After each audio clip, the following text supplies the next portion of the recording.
Assalamualaikum warahmatullahi wabarakatuh. Apa kabar sobat sekalian? Semoga baik-baik saja. Jumpa lagi di channel Rahmat Termenuni. Kali ini kita akan membahas berita hangat dan masih hangat diperbincangkan, yaitu Ketua MUI DKI Jakarta Kiai Haji Munawar Muchtar jadi relawan pemenangan Anies Baswedan. Perannya dipertanyakan ya, apakah perannya itu melanggar atau tidak melanggar. Ini sesuai yang dilansir oleh tribunjakarta.com. Langsung saja kita baca dan kita ulas. Tribunjakarta.com, Gambir, pengamat politik Jamiluddin Ritonga menyoroti keterlibatan Ketua Umum Majelis Ulama Indonesia MUI Jakarta Kiai Haji Munahar Muchtar yang menjadi relawan pemenangan Anies Baswedan pada Pilpres 2024 mendatang. Sebagai informasi, Munahar Muchtar menjadi Ketua Dewan Pembina Barisan Pecinta dan Relawan Anies Baswedan, Baperan ya. Baperan, Barisan Pecinta dan Relawan Anies Baswedan. Hal ini diketahui ketika dirinya menghadiri acara deklarasi Anies Baswedan for Presiden 2024 dari Baperan di VIV Hotel Cililitan, Jakarta Timur. Memang belum jelas posisi Munahar Muchtar dalam mendukung Anies sebagai capres. Apakah ia sebagai Ketua MUI DKI Jakarta atau Ketua Dewan Pembina Baperan atau kedua-duanya, katanya saat dihubungi Senin 12/12/2022. Kalau sebagai Ketua MUI DKI Jakarta memang secara hukum tidak ada larangan menjadi relawan capres tertentu. Hanya saja karena MUI menaungi semua umat, maka menjadi relawan salah satu capres dapat membuat gesekan. Hal itu dapat mengganggu keharmonisan umat, tambahnya. Ia menduga Munahar Muchtar mendukung Anies bukan dalam kapasitas sebagai Ketua MUI DKI Jakarta, melainkan memposisikan diri sebagai Ketua Dewan Pembina Baperan. Ia pun meminta dukungan Munahar Muchtar kepada Anies melalui Baperan tak direbutkan. Pasalnya hal itu menjadi haknya sebagai warga negara dan dilindungi oleh undang-undang. Nah, ini sesuai ya. Harus diposisikan sebagai dalam sisi legalnya ya, masih sesuai. Kalau dalam posisi itu tentu tidak ada masalah, sebab hak setiap warga negara untuk menjadi relawan salah satu capres pilihannya, siapapun tidak boleh membatasi apalagi melarangnya. Jadi yang tidak boleh menjadi relawan capres itu hanya PNS, TNI, dan Polri. Lainnya tentu diperbolehkan. Hal itu memang diatur dalam perundang-undangan, bebernya. Diwartakan sebelumnya Anies Baswedan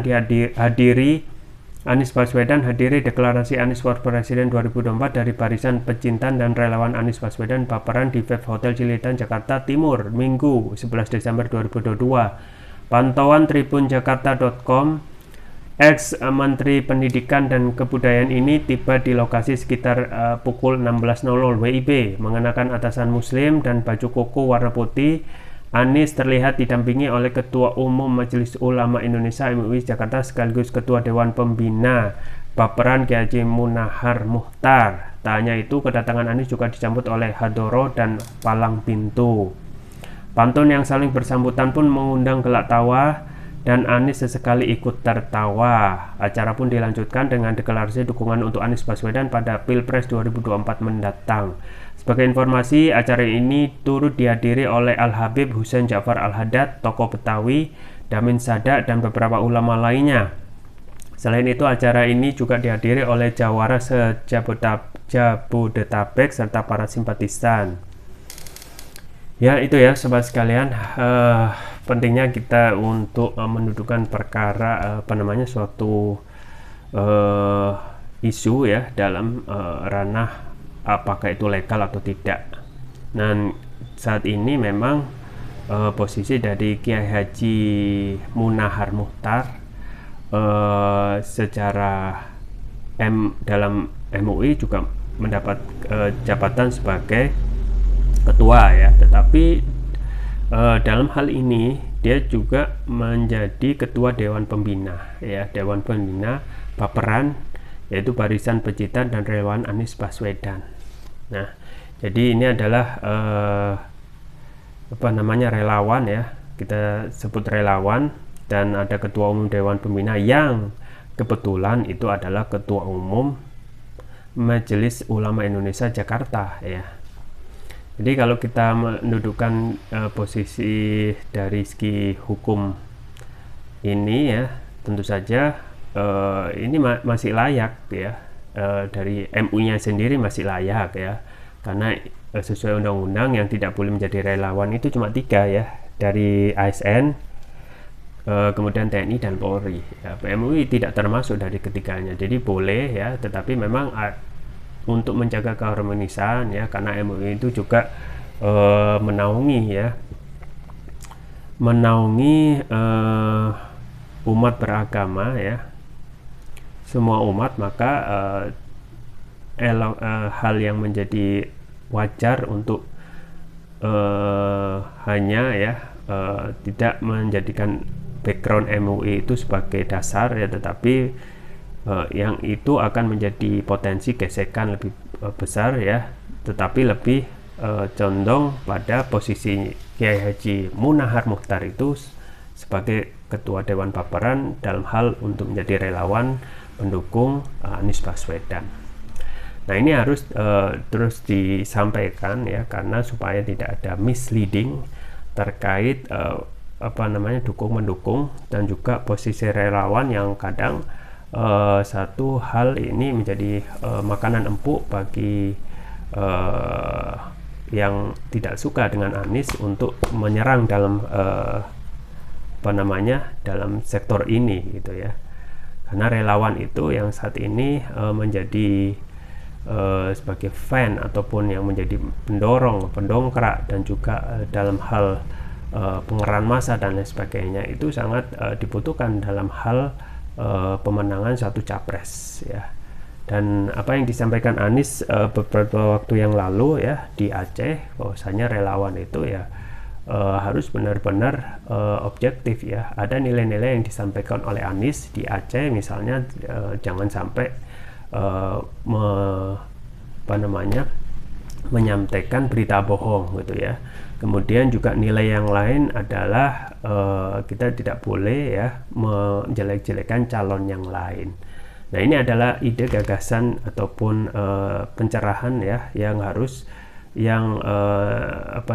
bisa menjadi pembelajaran dan edukasi kepada relawan dan juga orang di luar yang di luar Anies, agar lebih condong untuk memberikan edukasi kepada rakyat ya terhadap hal-hal positif seperti ini gitu ya. Karena kebanyakan relawan ataupun pendukung capres ya, kalau tidak hati-hati itu akan menjadi gesekan ya. Dan ini kita sudah sering alami terkait polarisasi yang seakan dipelihara terus-menerus, misalnya cepong kampret ya. Ini yang seharusnya tidak terjadi. Kemudian juga para pendukung yang pro kepada Anies dicap sebagai kadrun ya, dan lain sebagainya. Nah, hal-hal yang tidak membangun dan tidak mencerdaskan ini hal yang sederhana, tetapi terus disampaikan ya, bahwasanya hal-hal positif itu harus bisa menjadikan politik ini hanya ya sebagai satu kendaraan saja atau satu media untuk mengantarkan capres dalam pencapresan di 2024, dan tidak boleh ya menimbulkan polarisasi ya, gesekan yang sifatnya masif, apalagi sesama anak negeri sendiri. Nah, ketua MUI DKI Jakarta ini, dan ini adalah ya kita ketahui adalah gelombang yang sangat deras ya dari Anies Effect. Tidak hanya dari yang sebelumnya ya, dari grassroots partai politik, dari PAN ya, kemudian juga P3, yang keduanya partai itu harus benar-benar mewaspadai kalau tidak ingin kehilangan pendukungnya di 2024 ya. Jadi Anies Effect itu benar-benar memberikan pengaruh signifikan ya, bukan hanya pada relawan yang satu demi satu mendeklarasikan Anies, tetapi juga terhadap partai politik yang sekarang duduk nyaman di kursi kekuasaan ya. Jadi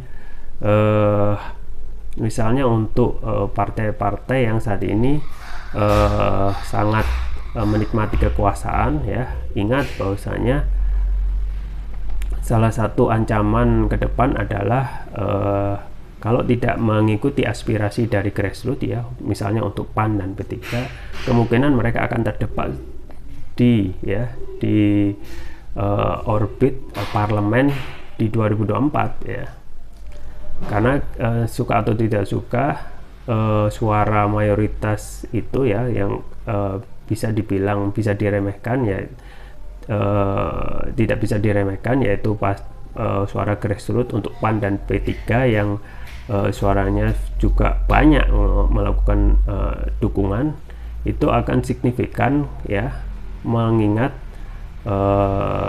setiap keputusan dari partai elit itu yang tidak populer ya, misalnya terus menerus ya tidak ada perubahan yang signifikan ataupun segera keluar dari koalisi yang memang tidak bisa memberikan perubahan ya terhadap partai maupun perubahan terhadap posisi secara politik di tanah air ya. Nah, memang itu juga menjadi arus yang sangat deras ya, dengan adanya dukungan tidak hanya dari partai yang berkuasa sekarang melalui grassroots-nya, banyak juga relawan-relawan yang saat ini muncul ya, ibarat cendawan yang suka atau tidak suka akan membesar seiring dengan memanasnya ya, mendekatnya 2024. Dan termasuk juga relawan-relawan yang itu merupakan sempalan dari partai politik yang sekarang dinilai tidak memenuhi aspirasi mereka ya, misalnya untuk MUI ya, kemudian untuk relawan yang namanya baperan, bisa saja mereka adalah pecahan dari partai-partai arus kanan yang tidak setuju elitnya itu gabung dengan koalisi kekuasaan. Maka ini yang harus patut diwaspadai, termasuk juga PAN dan P3 yang sudah kelihatan jelas ya suara di DPR pada tahun kemarin itu sudah sangat kecil sekali ya, 2019 itu bisa saja hilang kalau tidak mendengarkan aspirasi mayoritas, yang bisa saja mayoritas ya, dan bisa saja membesar. Dan kita lihat sendiri ya, siapa yang akan menang antara elit dari PAN dan P3 di pusat dengan grassroots yang ada di daerah yang lebih condong untuk memilih Anies. Nah, setiap relawan itu bermunculan, termasuk juga baperan, dan hal-hal yang terkait dengan pemilu tentu saja juga disampaikan dan juga dicontohkan oleh Anies ya, dalam hal safari politiknya ya, terus menyampaikan ide dan gagasan gitu ya. Jadi apa yang disampaikan oleh kader Nasdem ya, bahwasanya salah satu yang mempesona Nasdem untuk memilih Anies adalah ketika dimaki itu tidak membalas ya. Dan ini yang kemungkinan seperti kafilah berlalu, anjing menggonggong kafilah berlalu ya, satu cacian makian yang dialami ataupun diterima oleh Anies itu seakan menjadi hal biasa dalam politik, dan kalau dan itu tidak perlu ditanggapi ya, karena sesuatu hal yang buruk itu justru akan menjadikan sesuatu cacian makian itu justru akan menjadi lebih besar lagi ya. Dan ini yang patut diwaspadai ya, terkait satu ya, Anies meskipun ada banyak cacian ya, emosi ya, kemudian juga serangan negatif dan black campaign, satu hal yang terus disampaikan oleh Anies adalah fokus untuk menyampaikan ide gagasan, terutama bagaimana terus menerus Anies menyampaikan pentingnya ya satu hal tentang rekam jejak ya, karena visi misi itu bisa ditulis, bisa dicontoh ya, bisa disampaikan ya, tetapi kedepannya tidak ada jaminan visi misi itu bisa dijalankan ya, ditunaikan, ditepati sesuai dengan apa yang ditulis ataupun sesuai yang direncanakan. Tetapi seseorang ketika melihat rekam jejak, orang bisa menilai, bisa membandingkan, dan sekaligus bisa menjadikan referensi untuk pilihan mereka ketika memilih calon ya, ataupun pilihan mereka yang akan dipilih ya jadi capres atau cawapres. Itu saja yang bisa saya sampaikan, semoga bermanfaat. Jangan lupa like, share, dan subscribe. Sampai jumpa lagi. Wassalamualaikum warahmatullahi wabarakatuh.